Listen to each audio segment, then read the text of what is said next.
Hi, my name is Val, and I'm one of the co-founders of Rift Care. And today I want to talk to you about something that I've not really heard much about, which is ovulation pain. Why we get it, is it bad, is it good, is something really bad happening to my body? Let's talk about it. Your period is not the only time of the month where you can get cramps. Cramps can happen for lots of reasons. During your period, of course. They can also happen with gas or any type of gastrointestinal dysfunctions. And also you can have pain when you're ovulating. So ovulation pain is actually called Mittelschmerz. And you might be wondering, like, what does that mean? Somebody asked a question, can you talk more about ovulation pain and why it happens?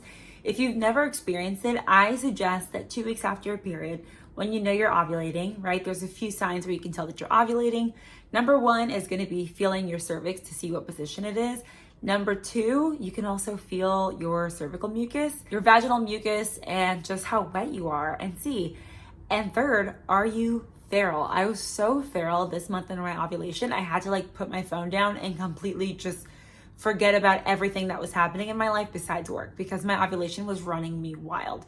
So first thing is have your calendar, whether it's in an app or your phone, and actually know when you're ovulating. So every part of your cycle is triggered by a hormone, right? So the dip in progesterone and estrogen is going to trigger your period. And during ovulation, this is actually triggered by the LH, the luteinizing hormone. And so when this is affected, that's the reason why you ovulate. And if it's affected severely, sharply, very quickly, you can have pain. So if you're someone who is very sensitive to hormones like myself, I'm someone where I can feel every single little thing. I have PMS or extreme PMS, which is PMDD. So for me, I'm just very affected by hormones. How can you tell if you're very affected by hormones? For example, if you have extreme PMS, which means as soon as you ovulate, it's in your brain, it's just a lot going on up there. You can feel depression, you can feel extreme fatigue. There's a lot of things. But I know that I'm particularly sensitive to hormones also because I have a cyst. So that makes a lot of sense. But if you are someone who's particularly affected, you could be feeling your ovulation.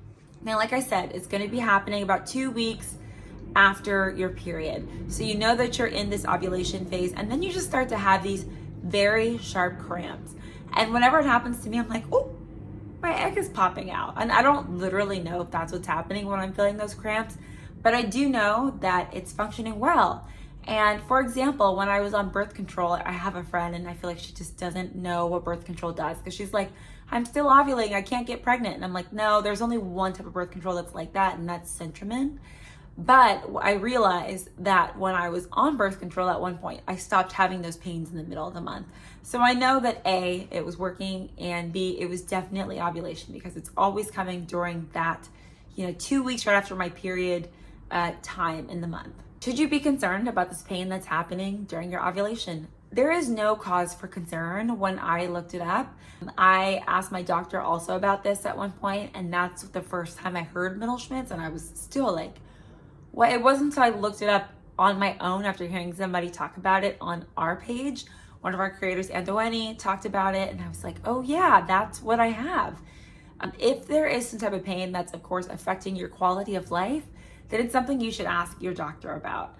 I know for myself, it doesn't affect me that much. It's really maybe 30 minutes and this period of the month where I feel this very, very sharp pain. And then it's over and it's done with.